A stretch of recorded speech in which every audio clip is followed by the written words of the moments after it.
Assalamualaikum warahmatullahi wabarakatuh. Alhamdulillahirabbil alamin. Allahumma shalli ala sayyidina Muhammad wa ala ali sayyidina Muhammad. Baik, selamat pagi anak-anak semua. Hari ini kita kembali mengikuti pembelajaran sebagaimana biasanya, yang mana pada hari ini kita akan membahas tentang materi tentang hadas. Baik anak-anak semua, sebelum kita memulai pembelajaran, alangkah baiknya kita membacakan basmalah. Bismillahirrahmanirrahim. Hadas adalah keadaan pada diri seseorang yang dianggap bernajis, seperti halnya haid, nifas, dan lainnya, sehingga menyebabkan seseorang tidak dibenarkan untuk melakukan sholat, atau dengan kata lain, hadas adalah keadaan yang menyebabkan seseorang tidak suci. Artinya apa? Hadas ini merupakan sesuatu yang dapat menghalangi seseorang dalam melakukan ibadah. Macam-macam hadas.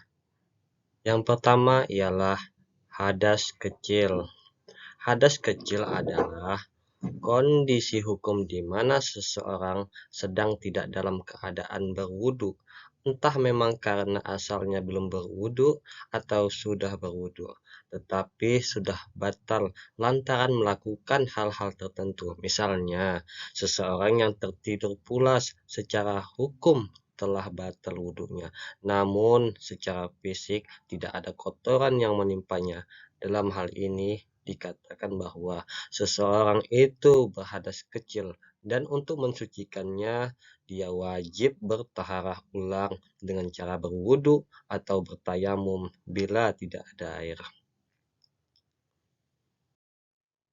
Penyebab daripada hadas kecil itu yang pertama, keluar sesuatu lewat kemaluan. Yang dimaksud kemaluan itu termasuk bagian depan dan belakang, dan keluar itu bisa apa saja, termasuk benda cair seperti air kencing, mani, wadi, mazi, atau apapun yang cair. Juga berupa benda padat seperti kotoran, batu ginjal, cacing, atau lainnya. Pendeknya, apapun juga benda gas seperti kentut. Semuanya itu bila keluar lewat dua lubang kubul dan dubur, membuat wudhu yang bersangkutan menjadi batal. Firman Allah Subhanahu wa taala, "Uja ahadu minkum minal ghaid," atau bila salah seorang dari kamu datang dari tempat buang air.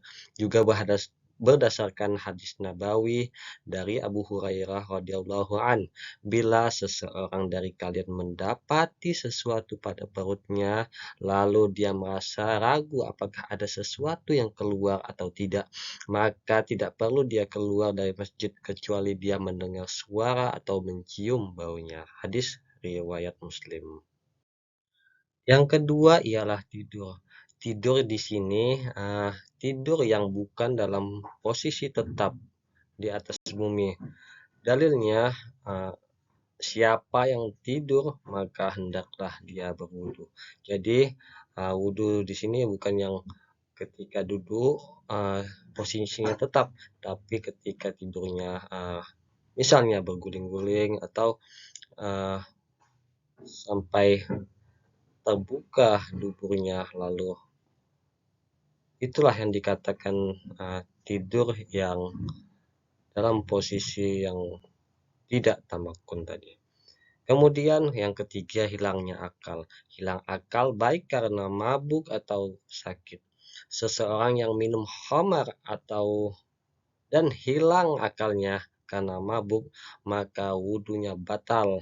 Demikian juga orang yang sempat pingsan, tidak sadarkan diri, juga batal wudunya. Demikian juga orang yang sempat kesurupan atau menderita penyakit ayan, di mana kesadarannya sempat hilang beberapa waktu, wudunya batal. Kalau mau sholat harus mengulangi wudunya. Yang keempat adalah menyentuh kemaluan. Jadi dalilnya adalah sabda Rasulullah Shallallahu Alaihi Wasallam, siapa yang menyentuh kemaluannya maka harus berwudu. Kemudian yang kelima ialah menyentuh kulit lawan jenis. Menyentuh kulit dengan lawan jenis yang bukan mahram tanpa ada lapisan atau penghalang termasuk hal yang membatalkan wudhu. Maka wudhu harus diulang kembali. Kemudian selanjutnya ialah larangan saat berhadas kecil. Yang pertama melakukan sholat. Tentu untuk melakukan sholat diwajibkan berwudu, baik untuk sholat wajib maupun sholat sunnah. Kemudian menyentuh mushaf.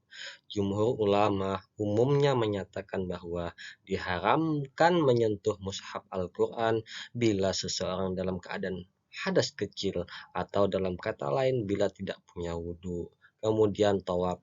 Tawaf di seputar Ka'bah, jumhur ulama mengatakan bahwa hukum berwudhu untuk tawaf di Ka'bah adalah fardu. Kemudian yang keempat ialah khutbah Jumat.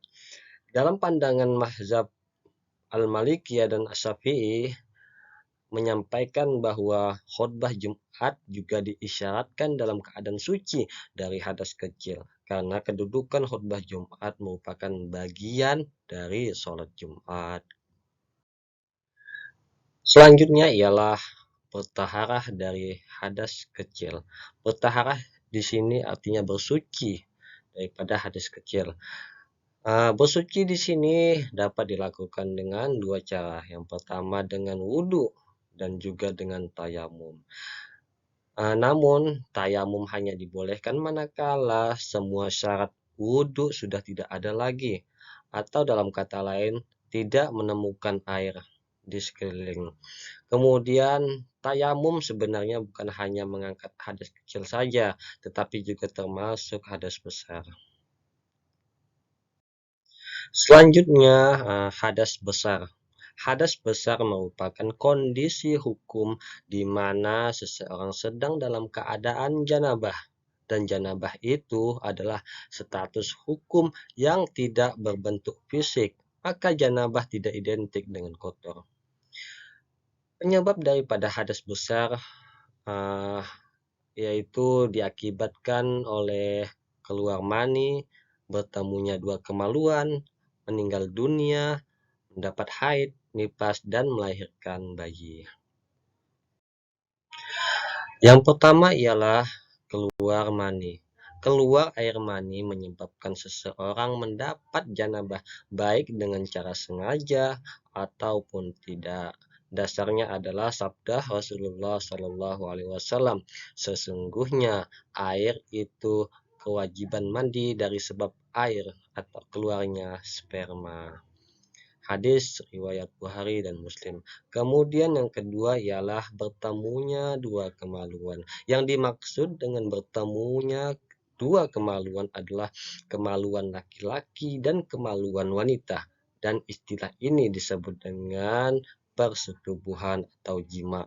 Dan para ulama membuat batasan dengan lenyapnya kemaluan ke dalam farj wanita atau farj apapun, baik farj hewan, maka wajib mandi. Yang ketiga ialah meninggal. Seseorang yang meninggal maka wajib atas orang lain yang masih hidup untuk memandikan jenazahnya. Dalilnya adalah sabda Nabi Shallallahu Alaihi Wasallam tentang orang yang sedang ihram tertimpa kematian. Irsiluhu bima iwasid, mandikanlah dengan air dan daun bidara. Kemudian yang keempat ialah haid atau menstruasi. Haid adalah kejadian alamiah yang wajar terjadi pada seseorang wanita dan bersifat rutin bulanan. Keluarnya darah haid ini justru menunjukkan bahwa tubuh wanita itu sehat. Sabda Rasulullah Shallallahu Alaihi Wasallam, mereka bertanya kepadamu tentang haid, katakanlah haid itu adalah kotoran. Oleh sebab itu hendaklah kamu menjauhkan diri dari wanita di waktu haid dan janganlah kamu mendekati mereka sebelum mereka suci. Apabila mereka telah suci, maka campurilah mereka itu di tempat yang diperintahkan Allah kepadamu. Sesungguhnya Allah menyukai orang-orang yang tobat dan menyukai orang-orang yang mensucikan diri. Surah Al-Baqarah ayat 222. Yang kelima ialah nifas. Nifas adalah darah yang keluar dari kemaluan seorang wanita setelah melahirkan. Nifas itu mewajibkan mandi janabah meski bayi yang dilahirkannya itu dalam keadaan mati. Begitu berhenti dari keluarnya darah sesudah persalinan atau melahirkan, maka wajib atas wanita itu untuk mandi janabah. Hukum nifas dalam banyak hal lebih sering mengikuti hukum haid, sehingga seorang yang nifas tidak boleh sholat, puasa, tawaf di Baitullah, masuk masjid, membaca Al-Quran, menyentuhnya, bersetubuh, dan lain sebagainya. Kemudian yang keenam ialah melahirkan. Seorang wanita yang melahirkan anak, meski anak itu dalam keadaan mati, maka wajib atasnya untuk melakukan mandi janabah. Bahkan meski saat melahirkan itu tidak ada darah yang keluar. Artinya, meski seorang wanita tidak mengalami nifas, namun tetap wajib atasnya untuk mandi janabah lantaran persalinan yang dialaminya. Kemudian larangan saat berhadas besar. Salat. Dasar keharaman salat dalam keadaan hadas besar adalah dari Abdullah bin Umar radhiyallahu anhu. Rasulullah shallallahu alaihi wasallam bersabda, tidak diterima salat yang tidak dengan kesucian. Kemudian yang kedua ialah sujud tilawah. Sujud tilawah adalah sujud yang disunnahkan pada saat kita membaca ayat-ayat tilawah, khususnya sujud yang dilakukan di dalam sholat. Mengingat bahwa syarat dari sujud tilawah adalah suci dari hadas kecil dan besar, sehingga orang yang telah dalam keadaan janabah haram hukumnya melakukan sujud tilawah. Kemudian yang ketiga ialah tawaf. Tawaf di Baitullah senilai dengan sholat. Sehingga kalau sholat itu terlarang bagi orang yang janabah, otomatis demikian juga hukumnya buat tawaf. Kemudian yang keempat, memegang atau menyentuh mushaf. Jumhur ulama sepakat bahwa orang yang berhadas besar termasuk juga orang yang haid dilarang menyentuh mushaf Al-Quran. Dalilnya firman Allah Subhanahu wa taala, dan tidak menyentuhnya kecuali orang yang suci, la yamassuhu illal mutahharun. Kemudian yang kelima, melafazkan ayat-ayat Al-Quran. 4 mazhab yang ada yaitu Hanafiyah, Maliki, Syafi'i, dan Hanabilah semuanya sepakat bulat mengharamkan orang yang dalam keadaan janabah untuk melafazkan ayat-ayat Al-Quran. Kemudian yang ke-6, masuk ke masjid. Masuk ke masjid, seseorang yang dalam keadaan janabah oleh Al-Quranul Karim secara tegas dilarang memasuki masjid, kecuali bila sekedar melintas saja. Kemudian bersuci dari hadas besar. Untuk mengangkat atau menghilangkan hadas besar, ritual yang harus dijalankan adalah mandi janabah dan dalam kondisi tidak ada air.